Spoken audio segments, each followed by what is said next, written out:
tresnani anak-anakku Nala Gareng Petruk apa dene kowe Bagong sowan ngersaning Bapak Padhararja sapratamu dene pangestunipun Rama tansah pinanganing kawidaten niring sambikala sawanipun ingkang putra Pambayun inggih menika pun Nala Gareng kepareng kula ngaturaken sembah pangabekti kula unjuk Rama.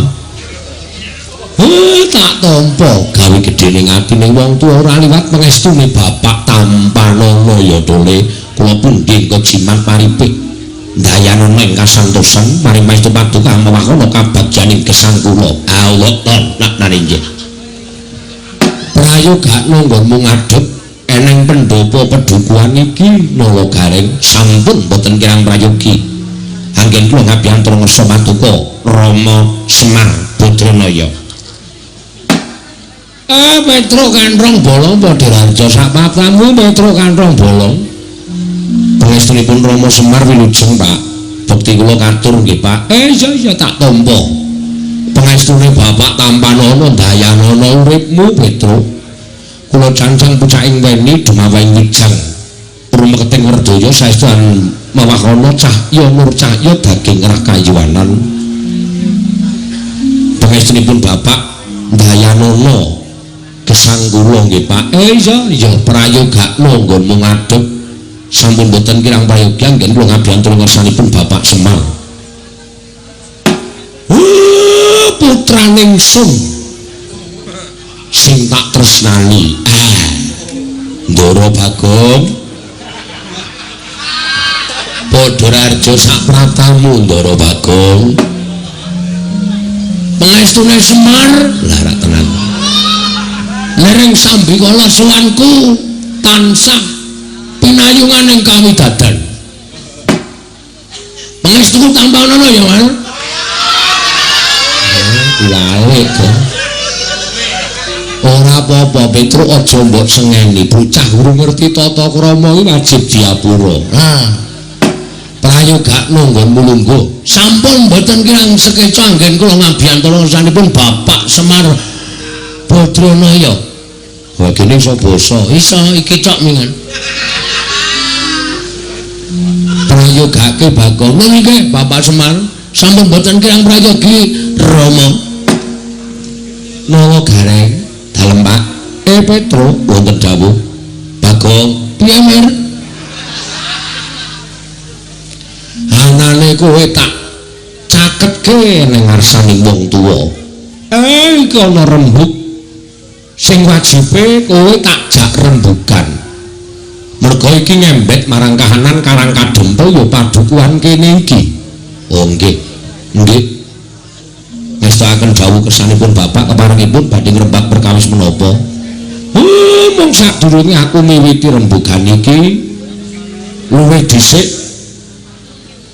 aku njaluk supaya linambaran ati ingkang sabar boleh nggih jalakan bab apa wae iku nek ora dirembug bebarengan mesti bakale dadine ya ora becik ning nek dirembug bareng-bareng antaraning aku Gareng Petruk lan kowe Bagong nyenengi babagan Karang Kadempel iki kuwi luwih apik mergo mengko bakal dadi sing luwih becik lho nggih ngestakaken dawuh rada majune dosuwan ora sandadak kaya iki jagongan antaraning wong tuwa karo anak-anak sing tak jak rembug babagan Karang Kadempel nggih ngestakaken dawuh nyuwun pangapunten lho Pak radi majengaken kula suwan ora apa-apa nyuwun ngapunten Pak radi majengaken kula suwan nyuwun pangapunten Pak radi majengaken kula suwan iya cah telu tak keparengake gage gewis kene ndang cekat-ceket Nala Gareng Petruk lan kowe Bagong Andra ingkang Puspita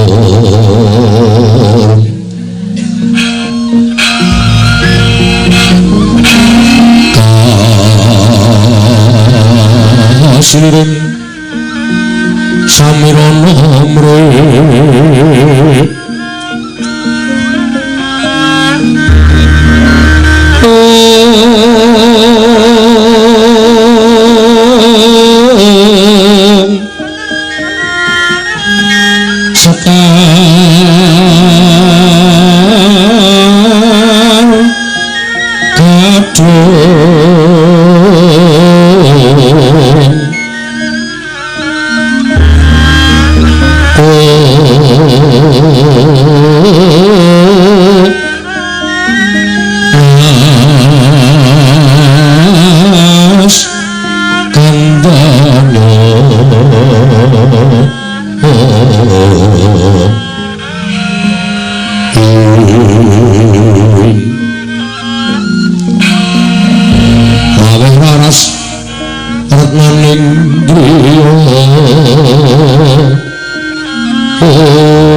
Petruk lan kowe Bagong. Nggih dalem, Pak. Nggih, Pak, dalem. Aku mau wis matur. Aku mau wis kandha. Nek iki ngrembug babakan Karang Kadempel. Tule najan Karang Kadempel kuwi mung wujud pedukuhan. Ning Semar kuwi pinercaya minangka dadi pamomonging para Pandhawa. Ning Karang Kadempel kene lenggah. Bapakmu ya aku sing pancen dipercaya dening para Pandhawa minangka dadi pamomonging para Pandhawa satriya-satriya nyandhep satu budi ateteken ati suci pepayung budi rahayu. Ngene nggih. Ning iki ora ana gandeng jenenge karo Pandhawa. Iki magepokan karo Karang Kadempel. Wis suwe aku ora ketinju marang pedukuhan kiwa tengenku. Sak kiwa tengening Karang Kadempel. Lah kok jebul Semar ki le turu wis kesuwen. Tegesipun kados pundi, Pak? Semar le turu le kesuwen, Semar le menel ki wis kesuwen. Mula ora aneh nek kahanan Karang Kadempel rada kalah karo kahanan pedukuhan kiwa tengening. Kabeh wis sarwa becik, kabeh wis sarwa apik. Lah nek kene sing dinggone Semar kok malah ora ndang cancut tali wondo dandan perkara pedukuhane awake dhewe. Nggih. Mongko Karang Kadempel kuwi duwe sawijining papan sing iso dibanggake. Duwe sawijining papan sing iso dienggo ngangkat marang jenenging padukuhan. Ya jenenging padukuhan ya jenenging kawula sak padukuhan. Mula papan sing becik-becik sing mapan ning Karang Kadempel iki ayo padha digula wentah ingkang sak apik-apike kanthi gotong royong manunggal tetunggalan. Ora ana wong sing terus mak clingkrik kepenak kuwi ora ana. Ning kabeh mau diwiwiti saka ngisor. Lho. Saka rekoso dhisik mengko nek wis rekoso mesti bakal nampa kepenake. Percaya Gusti Maha Adil. Gusti ora bakal sare yen to nyumurupi titahe sing padha budidaya. Gusti ora bakal sare yen to nyumurupi titahe sing padha budidaya kanthi linambarane kelas mujudake papan sing becik, papan sing apik. Wong nyatane nek upama dadi apik, Karang Kadempel kuwi sing ngrasake ora mung Semar tok. Ning wong sak Karang Kadempel ya melu ngrasake luwe-luwe papan sing becik, papan sing apik sing iso ngrawuhake para kawula liyan pedukuhan, luwe-luwe liyan praja padha tekan kene ayo padha digarap ing sak becik-becike. Kanthi cara mengkono padukuhane bakal kondang kawenang-wenang, luwe-luwe kawulane penguripane mesti bakal mundhak. Kuwi perlu tok pikirake. Nggih. Ngoten, Pak. Ning kabeh mau nek ora linambaran sayuk rukun tetunggalan nyambut gawe bebarengan, tunggal cipta rasa karsa lan karyane ora bakal dadi. Manunggalake wong pirang-pirang kuwi pancen angel. Ning nek mboko sithik mesti suwe-suwe dadine akeh. percaya karo Semar. Nggih. Kula nggih sampun boten kirang-kirang Pak. Nyatanipun sedaya tasih kathah bedaning pemanggih. Lah, kuwi kudu didadekke siji penemu kaya mengkono mau. Lho. Ya ra. Karang Kadempel kuwi duwe papan wisata kang aran Koringakoso. Koringakoso ki apa to? Koringakoso iki lho. Goblok kabeh. Koringakoso ki pintu langit. No? Karang Kadempel ki duwe pintu langit. Lah iya. Lah Bagong malah tanggap kiwa tengene wis padang kencar-kencar nek kene isih peteng. Apa orang duwe niat didandani? Aja gantungke karo wong liya ning iki kudu gumregah, kudu ndudut marang semangate dhewe supaya papan iki luwih becik tinimbangane papan-papan liyane. Nek ora disranani kanthi nyambut gawe bebarengan sapa sing arep dandan-dandan? Iki aset Karang Kadempel. Nek nganti Karang Kadempel iki Koringakoso iki iso becik, papan-papan iso padang kencar-kencar, bulu wetune para kawula iso mundhak. Contoh, padha buka warung, padha buka nggon sing iso dienggo ngaso lan sak piturute. Nggih. Ngoten nggih, Pak. Kula kinten kok cocok. Napa sing ngendikake Bapak?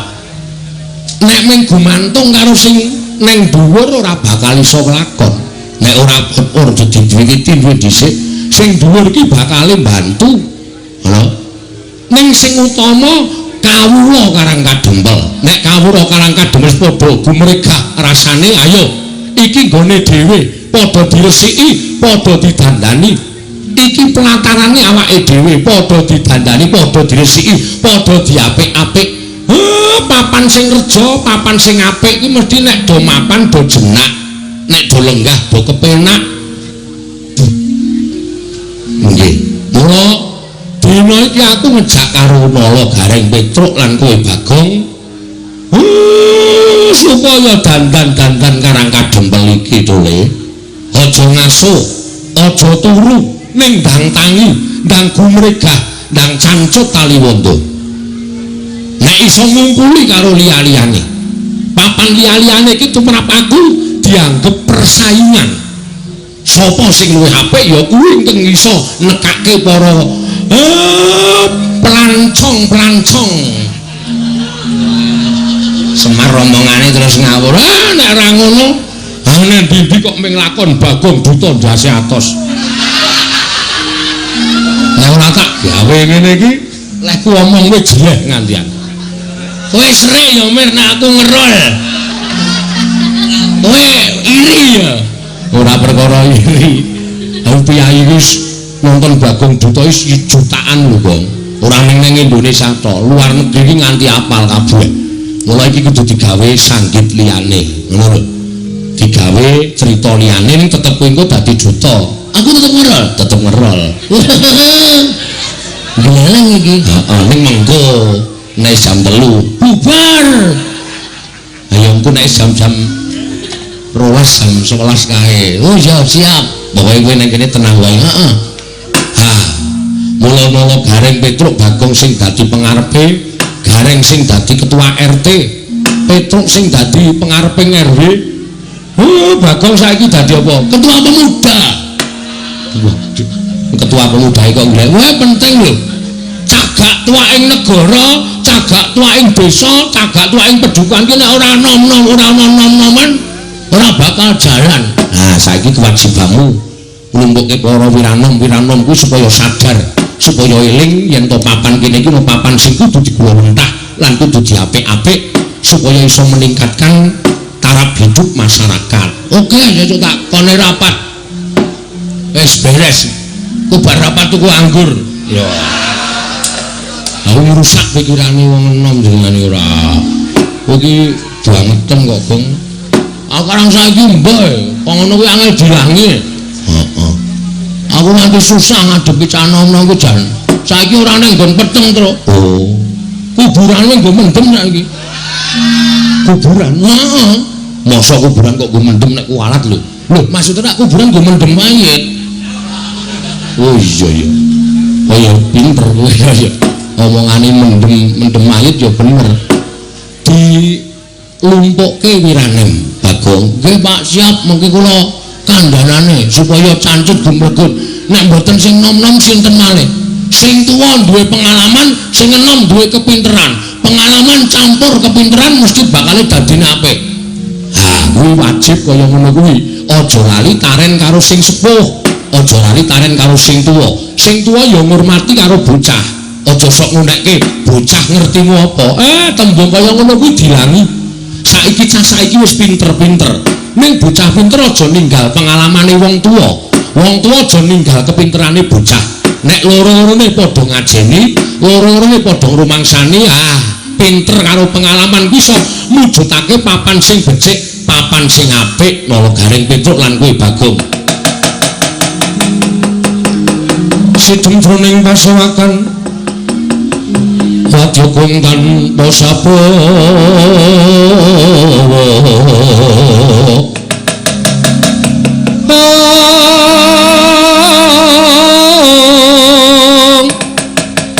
tabrakan dening Sang Narendratama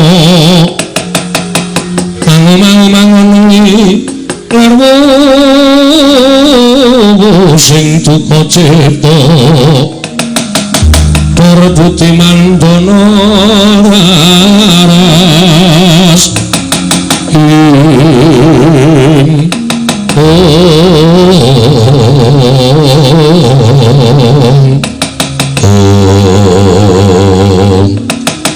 ngantos parpu sampe Bawacana kasaru ing prapta wonten ing Karangga Dempel nenggih lancur Pandhawa Bambang Antasena Raden Garuda Sumawana Raden Antarja dumrujug tanpa larapan karo kaget kang samya mulat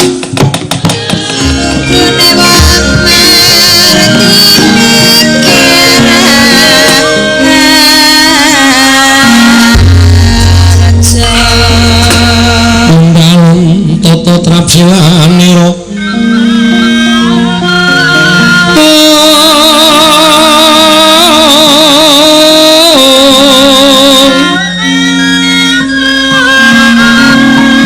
cuma kenastanira kalih astanira kalih pisan yen ngandika magawa pranta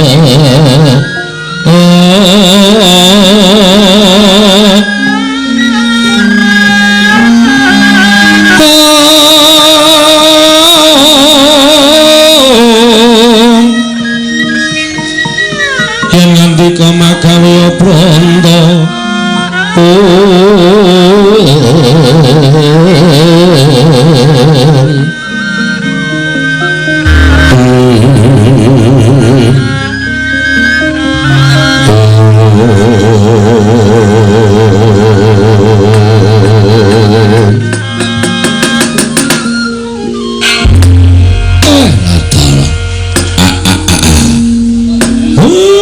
gawe kaget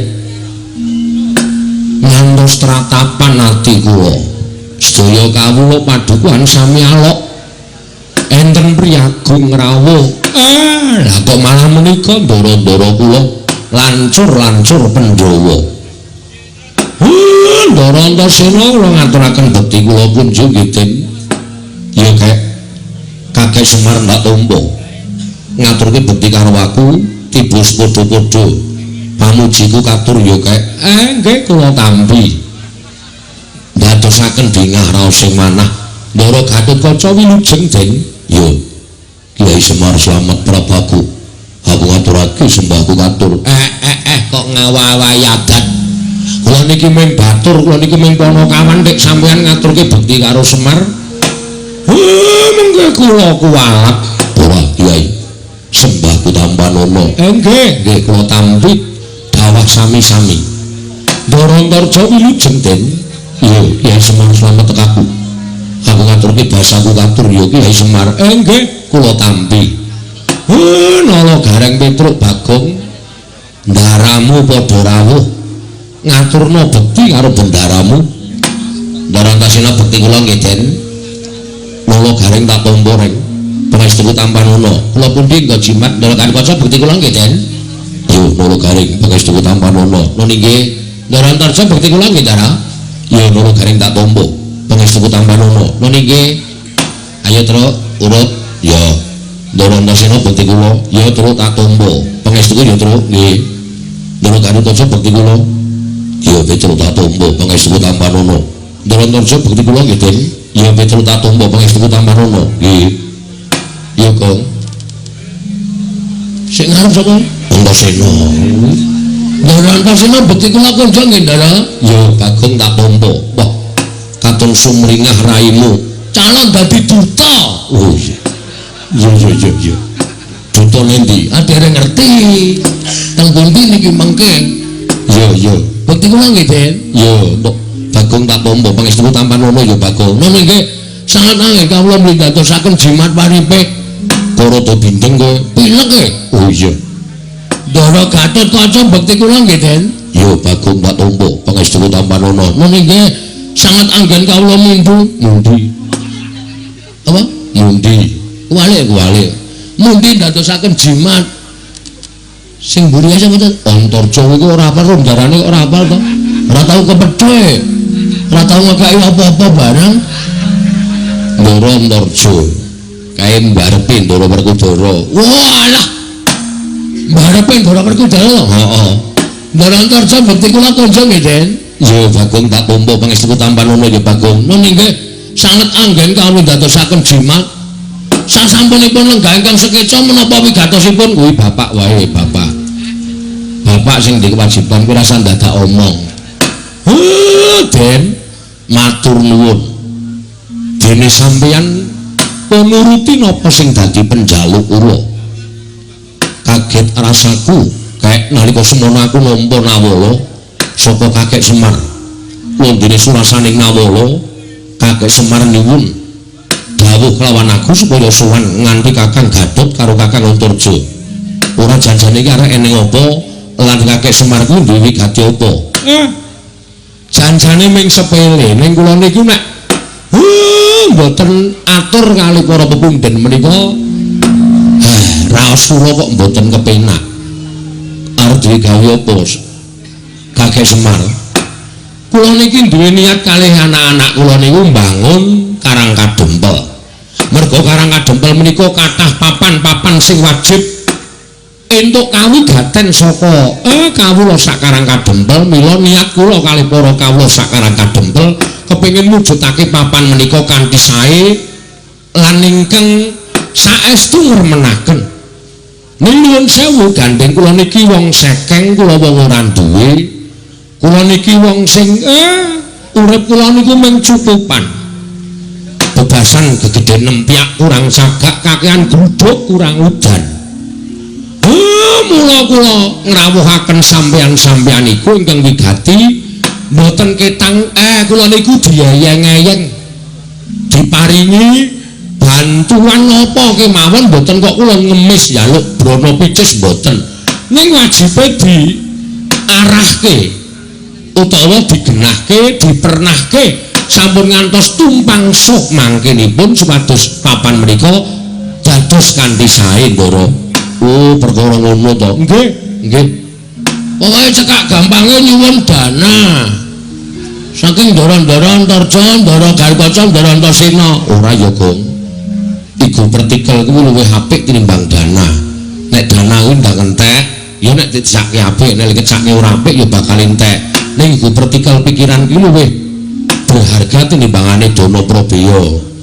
Lho, ora nggo dana ora sah. Danane saka awake dhewe. Awak dhewe kudu wani geteh sikik. Ngono. Kudu wani berdarah-darah sik. Lho, ana tetembungan berakit-rakit ke hulu, berenang-renang ke tepian.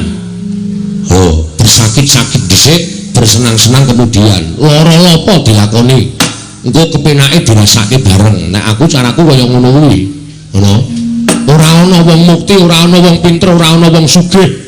Langsung dadakan sugih kuwi ora eneng, mesti budidaya. Mesti berusaha. Biyen yo saka cilik biyen yo saka sithik dadi akeh, saka cilik dadi gedhe. Ngono.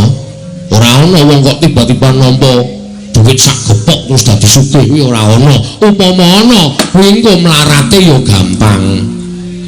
Ngono ya. Wong kepenak kene mak cingkrik tekan dhuwur kuwi engko tibane gampang. Nek ora ngrekoso dhisik kuwi engko le medhun yo gampang.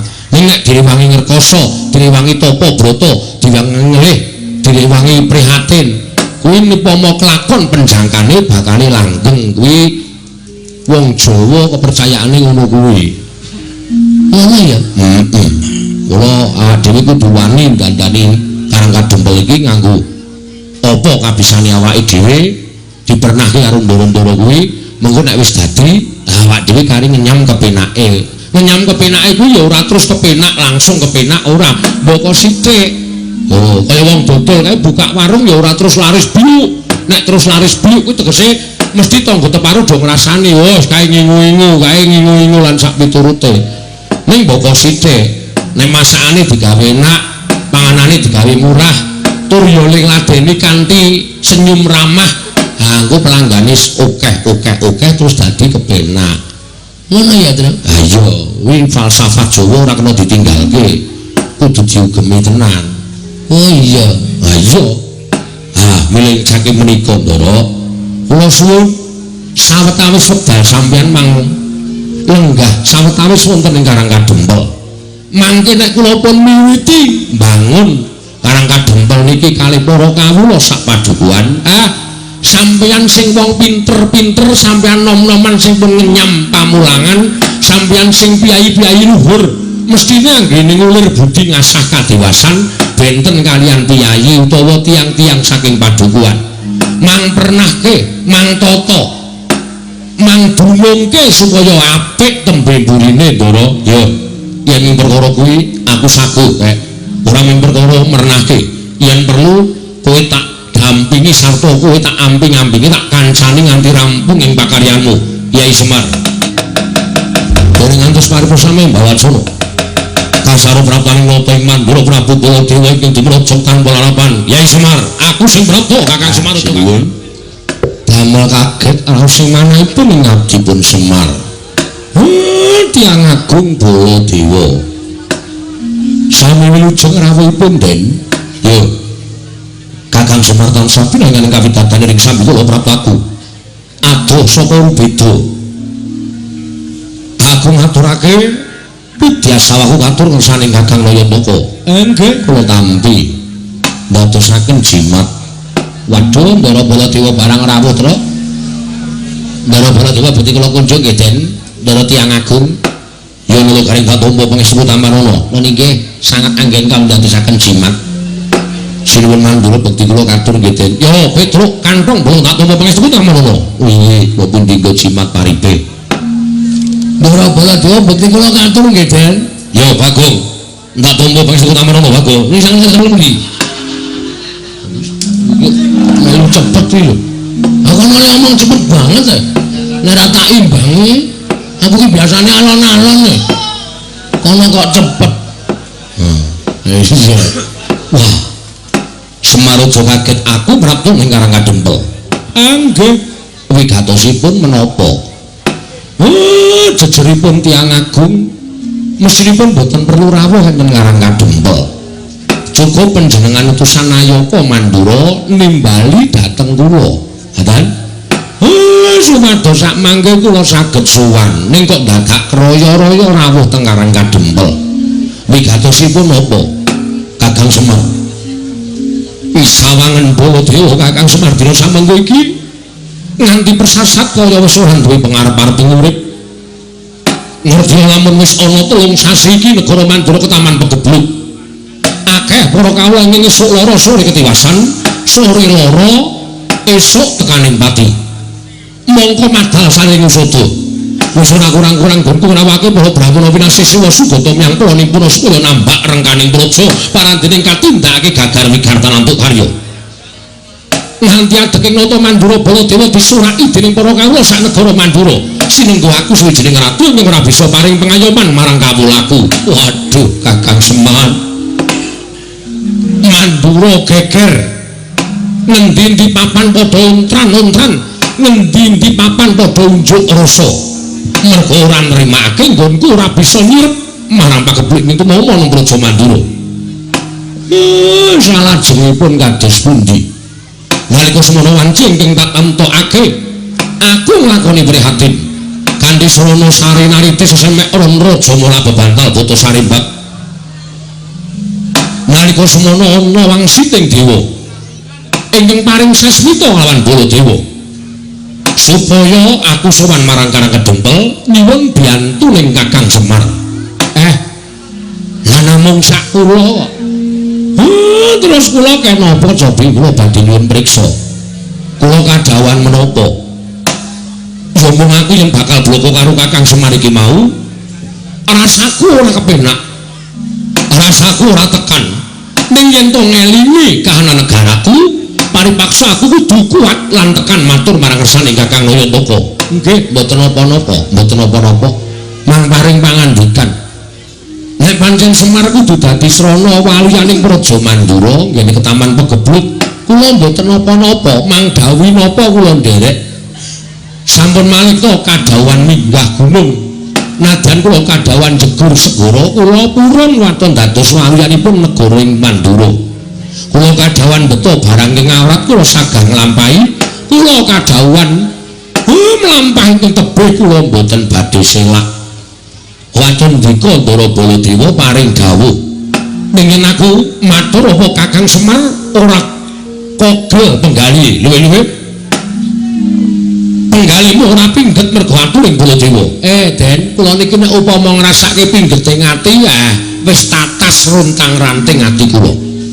Kula niku momong para Pandhawa ora pisan ora pindho digawe gela, kula ya ora apa-apa. Momong Ndara Janaka ora pisan ora pindho digawe kagol ati kula ya ora pingget, ati kula ya ora serik. Upama kula niku ngopeni rasa mangkel, ngopeni rasa sing pingget teng ati, mbok menawa kula wis minggat saka Ngamarta.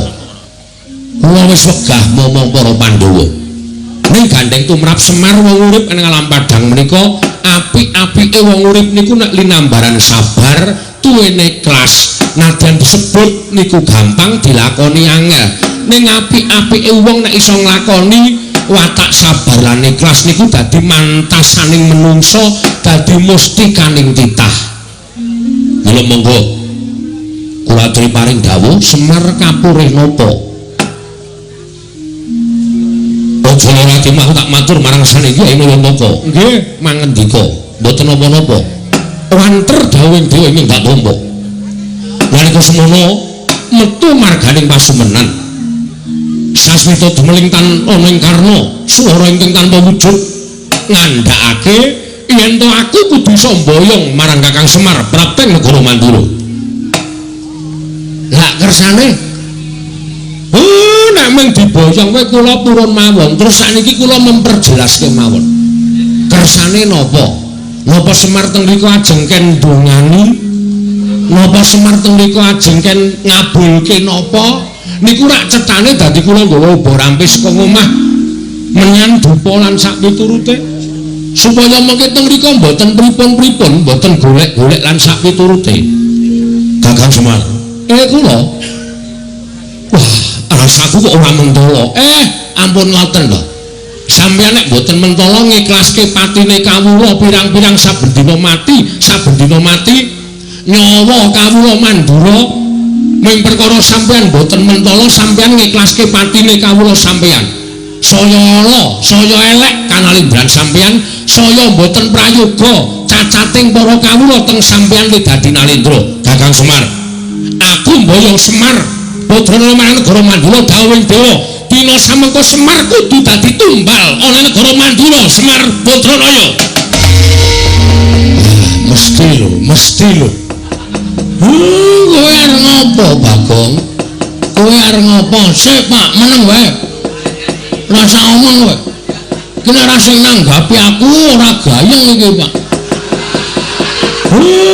Kuwi sinuwun Mandura wis ngerti. Aku wis apal iki ya bendaraku ya pepundenku kok cetha banget omongane Semar kowe atagon ning Mandura arep kanggo tambal sok kupinge apa gong tambal tumbal tumbal tumbal tambal tumbal tumbal tambul tumbal tumbal saya nesu aku penyakit buku karepe dhewe nek ora digenahke Petro iki mau aku basa apik-apik karo sampean nek barang digenahi karo Ponokawan sing jenenge Petro kakangku nek Semar arep digawe ning negara Mandura nggo tumbal wae lah kewanen kowe ling ngucap aku jane ora mentolo Bagong ning piye meneh negara Mandura mbutuhake Semar Semar ki menungsa udu sapi Semar ki menungsa Bapak Semar ki menungsa tur dadi pengarepe Pedukuhan Karangkajembel nah saniki kula takon karo sampean sampean entuk wangsit saka sapa saka dewa dewa ki cetha jenenge sapa Bathara sapa wah nek bab iki aku ora ngerti kuwi mung swara tok wah iso uga kuwi mung swara tip utawa wong jajal sound system aja kepenak kowe watoni ora kowe topo merem to merem kowe topo ora ndelokke sapa-sapa to ora lah kuwi kowe topo ndi ning Sanggar Pamelengan Sanggar Pamelengan iki kiwa tengene ning omah ora ana lah aku mesti wong nyetel sound system udu swara dewa lah kok dadi kowe ngawur arep boyong karo Semar Gogobrongo namanya Bodrono Bodrono ya Nayan Toko Bojogati duduk Manangunung kowe duduk Pak ora apa jenenge duduk Manangunung wis rasa cerewet kok ngono ndak takok ora golek ki rondo Pak moh kowe duduk Manangunung golek ki rondo engko nggo aku wis baris hah nek Bapak Ardika menyang ngendi mau negara Mandura jelas aku ora ikhlas nek tekan negara Mandura Bapak kon ngopo lah sing liyane tumbal ora masalah gawanen Bapak nggo ngeneng kene ya nggo apa nek Bapak terus digone negara Mandura kok arep dienggo tumbal berarti kan mung dipateni monggo dienggo tumbal ki tegese dipateni ateges aku ora weruh Bapak meneh aku kelangan Bapak hah terus kowe tenang-tenang ngilangi nyawane Semar terus kawulamu tentrem terus kowe ayem nang kono tanpa memberi sedekah sedikit pun Anda pancen kowe nganggo tumbal Semar tukunen kowe ceces iki Pak nek payu larang gak ke Pak ora apa-apa ya ya ta ya Petro setuju kok ora apa-apa nek nyang-nyangane orang tak keke ora apa mati wae malah kene lho Pak mane kowe ora perkosa to Pak waduh idone Semar hah aku sing ora trimo aku ora trimo lah aku tekan kene kudu boyong Semar ora iso boyong Semar kena boyong Semar waton kowe iso nglangkai batange Bagong ora kewanen Gong Ndara Baladewa iki duwe pusaka ampul Gong apa Menggala Alugara utamake Gunung Jugruk Segara Asat kowe duwe pusaka apa wah ora ngerti nek mentamake Gunung Jugruk aku duwe to saya nek adem-adem ngene iki atamake Gunung Jugruk kabeh yakin mbok Gunung 10 wis to tamane Jugruk kabeh tenan aku yakin wis jenenge apa wis ora tak duduhi jenenge nek ngerti duduhi bentuke ya ya ya lah mentuk nanti kok gawan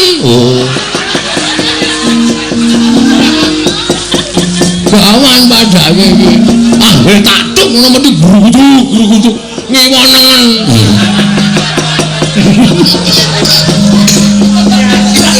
syukur makhluk ra kowe nang lah bahan-bahan aku ra wedi karo Baladewa ben pokoke nek mboyong bapak lem aku ra entuk yakin sumpah nek kowe meparangi karo Baladewa lho mesti to genawe wang-wang ngene kok dikira ora meparangi wah dalah weh nek men bengok wae iso aku apa demi Baladewa weh bener ana jajan sekitar wah karo Baladewa ngono apa aku ya iso aja pamer swara nang kene serong aku cangkeme mbok aku nyepeleke ora wong ku ndak kriwikan dadi grojokan keguyon dadi tangisan lho sing sabar terus kan piye alon-alon iki wis mulai adem lho Truk kena disemangati ngono iki lho sing dene do grudung taplak kabeh iki kepiye to kok dadi loro iki jan wis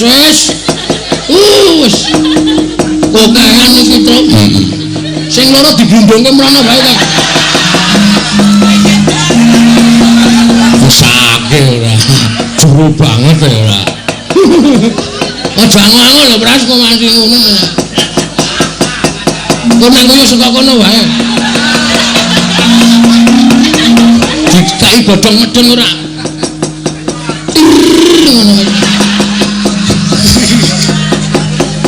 ngono iki malah werna-werna kowe iki kok guyung apa Baladewa kok melu guyung apa aku ora ngeluconi kowe aku ini suruh kok kowe mesam-mesem ora kena aku menglucu karo Petro karo Gareng ya Truk aku dadi kowe melu guyu wah panusmane jajalan butuhe bapakmu tak boyong itu apa ora nek ora entuk tak boyong aja nglakon to sapa kira-kira wong kuat nek kae kiai ning kono kae karo goro Pak diar kowe ayo kek pusakamu kuwi tokke kok isih kendhoe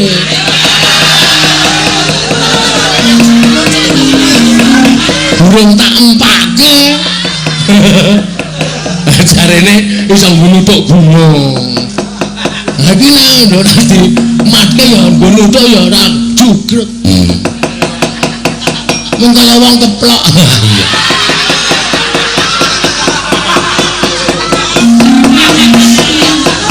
kaki nek pancen kewan karo Baladewa kaki tantaono Baladewa kowe meparangi aku ngene menyang Semar Badrana aja nglakon to Bagong nek iki papan ora terkati dayan ditecer Baladewa apa Bagong sing tekane pati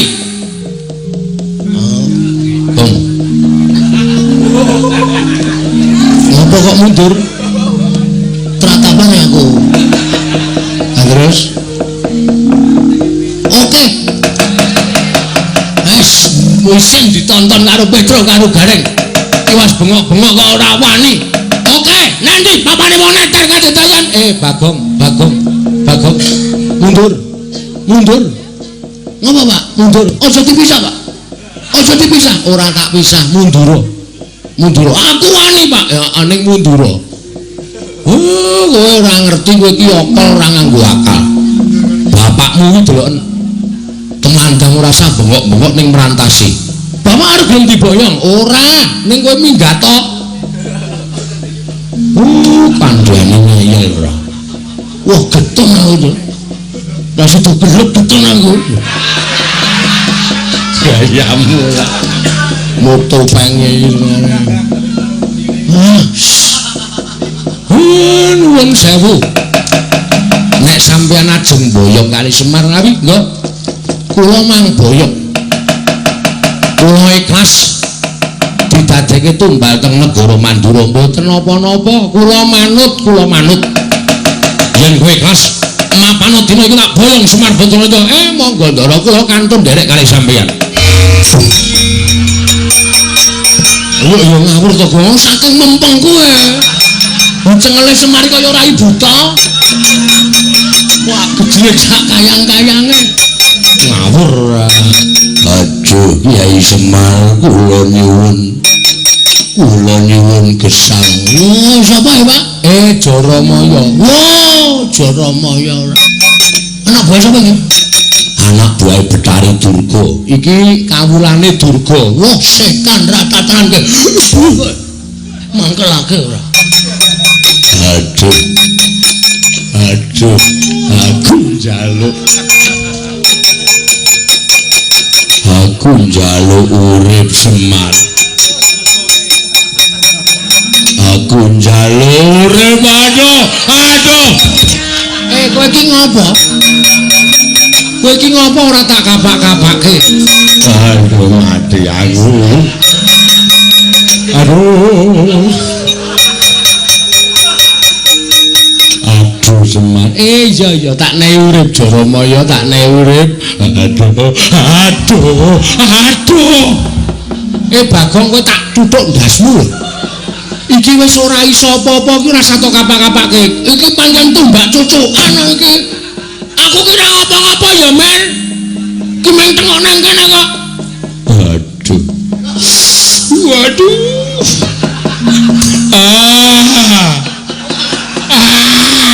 Bagong, lha iki jan wis iki tumbak cuk. Ki tanganku nang dhuwur wis lho.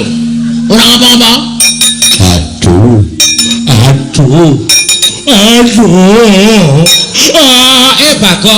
Bagong.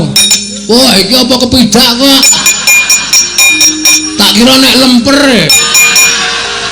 Tak ngono-ngonoke kok. Apa yo nglembreh. Waduh. Dagelane bapakku isih payu to. Nglembreh tak idak tak kira nek lemper gogrok. Angger tak jokke kok aduh, tak undurke aduh. Lemper kok manak iki aku.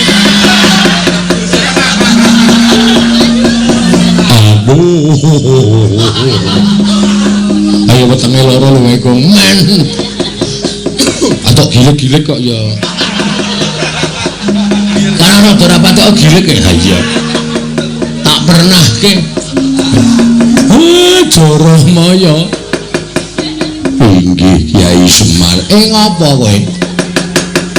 Namung dipun utus Pandya Betari Durga. Supados saged damel karti sampika pejahipun Kakang Semar inggih Kyai Nayantaka. Durga ya ora leren-leren gone gawe srana pati le Semar. Lah saiki durgane nanti. Samenika para perjineman Baju Barat sampun ngramyang ngebaki Karang Kadempel. Wis ngramyang ngebaki Karang Kadempel. Inggih mila mekaten. Ya kowe minggat to. Omong karo Durga. Nek isih ganggu Karang Kadempel, iki mengko aku sing bakal ngadepi. Nyuwun pamit Kyai Semar.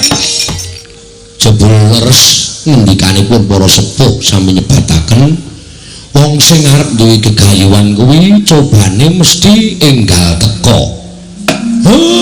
Jebul niki wau Sinuwun Mandura ketoke blegere nata Mandura bareng kula sedol kok wujud Jaramaya. Matur nek Durga kali sak wadyabalane kula ngramyang teng Karang Kadempel. Kuwi lha dal. Lah terus sampeyan pun sago bantu kula lho. Mula perkara wadyabalane Betari Durga niki kula pasrahke sampeyan kali anak-anak kula. Kula tak ngrantam sarta kula tak mikir napa sing kula butuhke. Mengke supaya anak-anak kula sing golek ngono wae. Nggih. Ya nek pancen kaya ngono aku kari manut. Wis tak rampungane karo Kakang Garupaca, Kakang Antarja. Ning ya aja lali, kakek ya tetep kudu melu ngawat-awati kelawan tandange putra-putra Pandhawa iki kae. Nggih, ampun kuwatir. Kula tansah ngampi-ngampingi kalih sampeyan.